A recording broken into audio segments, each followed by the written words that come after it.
back to Brashenomics. We were just discussing the core areas and some of the outlying areas and what effect that really has on real estate. Cory Brandt joins us, managing broker with RE/MAX, who's closed over 20 transactions this year, hundreds over the last 12 years, and is part of the RE/MAX Hall of Fame and Chairman's Club Award winner.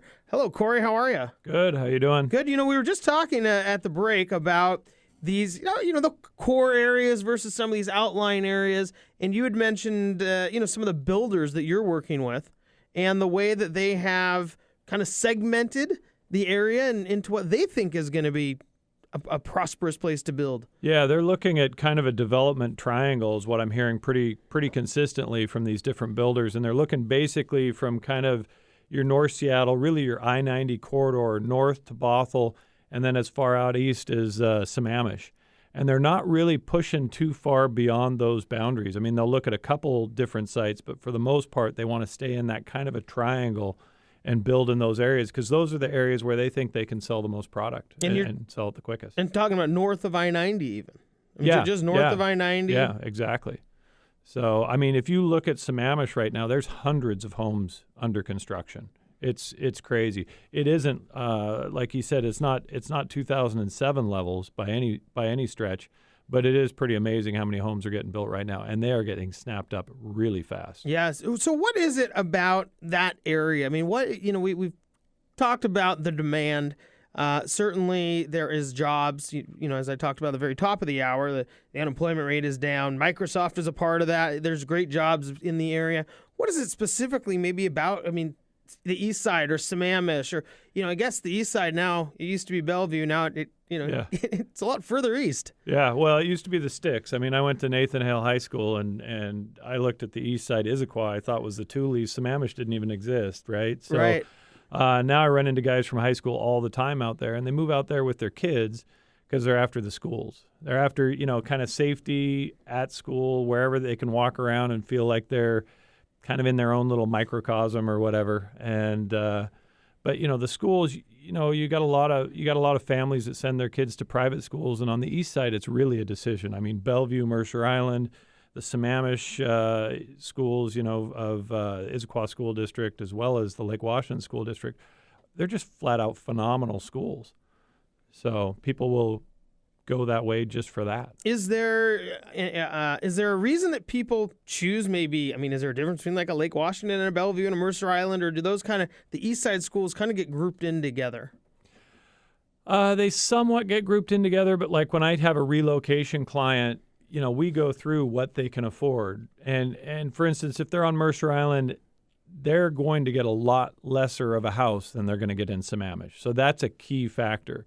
When you start to compare Lake Washington School District to Issaquah School District, different schools kind of have their own vibe or their own personality, even within the school districts. I mean, your Skyline High School has a completely different vibe because it's an AP school versus Issaquah High School versus Liberty. And so different people tend to go a different direction based on their own personality, their own beliefs, and how they think their kids are going to fit, the best. Or a football program, right? Like Skyline or Bellevue. Yeah, well, both are absolutely outstanding programs. So, Cory Brandt joins us, managing broker with RE/MAX Real Estate. So, Cory, there's the reason, I guess, or one of the reasons is people have their kids. These are very desirable areas to bring their kids. When they start looking at school districts, I guess it's easy to pick out the high schools. And then you start looking at, the middle schools, the elementary schools. How deep do people go, or how deep should people go when they're considering which school to put their child in? You can go down to, I suppose, what Montessori is in the area. Yeah, and I've had people do that. And it's interesting that a lot of times I have to ask people, how long are you going to be in the house? And they may have a 1-year-old or a 2-year-old. And I'm like, have you considered the school districts? And they're like, no. And I'm like, well, you just told me you're going to be in the house 7 years, so your kid's going to be they're going to go to school in the area. And all of a sudden you see this light switch go off that, wow, maybe we should consider that, So we send them to different websites to kind of get them a feel. I've got some videos online that, help people identify which school might fit their personality or where they fit. Sure. So, Well, and just to that point of starting young. A lot of how well a child does is a lot to do with where they start in that elementary school phase, because if you get behind, it's real hard to catch up. It is, so much of that still is based on parenting as well, though. I mean, the one thing is, for better or worse, I went through the Seattle Public School District, right? And came out. You're a smart guy. Yeah. Yeah. But I mean, my parents were very focused on making sure I, studied and all that. I think my dad was ready to throttle me when I gave up engineering and went into real estate. But So what are some other big reasons for that kind of that development triangle that you had talked about, the Bothell, Seattle, Sammamish? I mean, there is the school piece.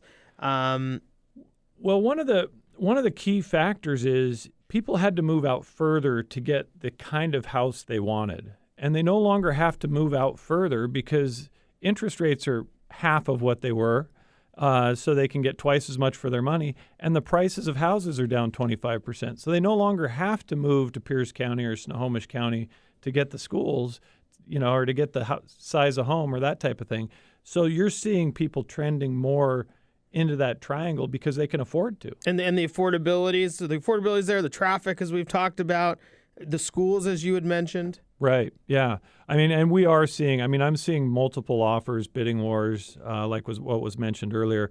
One thing that is interesting is the further out you get, you may get into a bidding war, but not everybody's offering full price. So we'll get 7 offers and 5 of the offers aren't even full price, and the last 2 might come in above.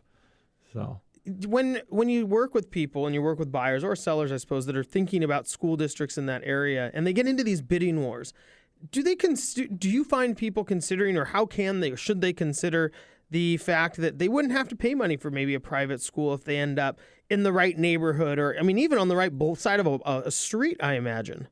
Yeah, I literally just had that conversation with a Microsoft executive that's moving up here, and he's been looking at Eastside Catholic and Overlake specifically versus Skyline High School and Eastgate, High School.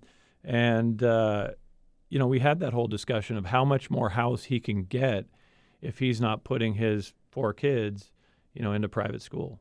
So it's a lot. Oh, it's a heck of a lot, because a lot of those private schools are not cheap. Yeah. Do you find that the private schools are much better than the public schools in a lot of cases when you look at these East Side areas? I think for some kids they are. There's probably some people that wouldn't agree with that, but I think for some kids, depending on the personality and the class size and if they need special attention, a private school environment is a very good thing. For other kids, I went to a private university. I was out so fast, your head would spin. I ended up going to the UW because it was too small. It was too many people kind of watching over me, and it just didn't work with my personality. So you kind of have to look at the personality of the kid and what they really need as you're making those decisions. And then how tight do those decisions get? Is it you could be looking at one block versus another? It could be a pretty tight little window of real estate you may need to be looking at. Oh yeah, but I see that all the time. My mother-in-law lives in Linwood. Across the street is Edmonds. So how that is handled economically, and the value of her house is dramatically different. Same happens, with your Bellevue schools. There's a section of Issaquah up on Finn Hill where there's 3 school districts that kind of come together, and you're in Kenmore, you're in Kirkland, and you're in Bothell, depending on where you're at.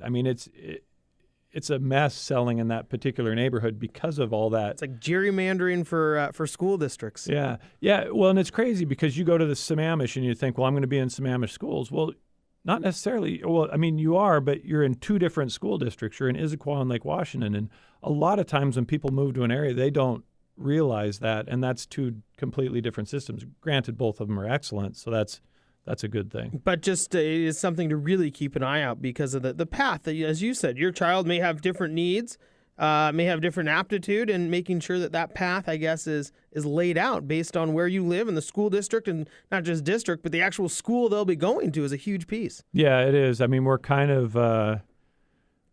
of treating our kids as pawns in a certain way because we want them to grow, in a nice environment. So we're adjusting our lives to make sure it fits for them. So I guess maybe we're the pawns. I don't know. Cory, well, as always, appreciate having you and, taking care of the kids, putting them in the right schools and making sure that, even if you're on the east side, knowing the differences between each one is a key factor. Yeah, definitely. Stick around for a few minutes. Join us for the end of the show. We'll be right back on Brassionomics with Dennis Gibb and Cory Brandt. You're listening to Brassionomics.